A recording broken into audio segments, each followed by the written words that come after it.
ఒక్కసారి ఆ పురాణాలు దాటొచ్చి చూడు. అవసరాల కోసం దారులు తొక్కే పాత్రలు తప్ప హీరోలు విలన్లు లేరి నాటకంలో.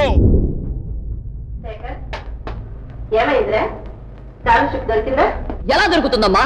ఆ స్కాలర్షిప్ లాక్కుని మెడబెట్టి బయటికి నెట్టారు. మీలాంటి గొప్ప తల్లిదండ్రులు కన్నా బిడ్డలకు దొరికేవి స్కాలర్షిప్లు కాదమ్మా, ఉరిత్రాలు. నిజం చెప్పండి, మీ మనసులో ఇప్పుడు 2 రకాల అభిప్రాయాలకి పోటీ జరుగుతోంది. మ్యాచ్ బాక్స్ పోలీసులంటే పొలిటీషియన్స్ కి తొత్తులా పడుండే గూండాలను.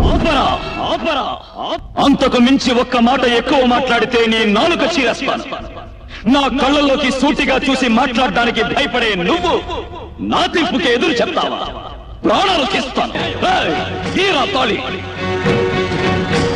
కట్టరా వెళ్ళి. అప్పరాయుడు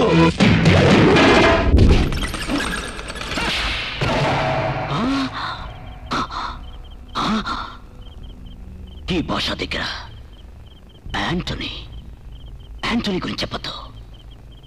నీ దగ్గర నుంచి ఎలా నిజం రాబట్టాలో ఈ భాషకి తెలుసు. నాకు పని పెట్టద్దు, నిజం చెప్పు.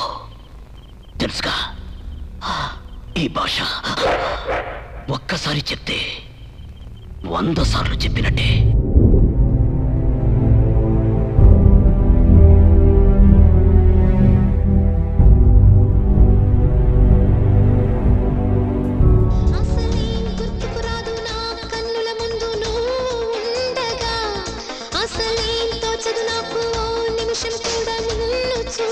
ఎవరితో పెట్టుకుంటున్నావో తెలుసా? ఇలాగే మీ నాన్న నాతో పెట్టుకున్నందుకు ఏం చేశానో నీకు తెలుసు.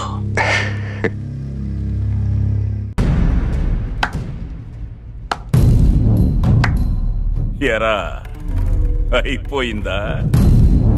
చలిచేమలు కలిసి పాముని చంపొచ్చు, గడ్డి పరకలు కలిపి తాడు పేనచ్చు అన్నవి కథలు. సింహం ఎదురు పడితే లేడి భయపడుద్ది. ఇదే నిజం. వాడు మారిపోయాడు సార్.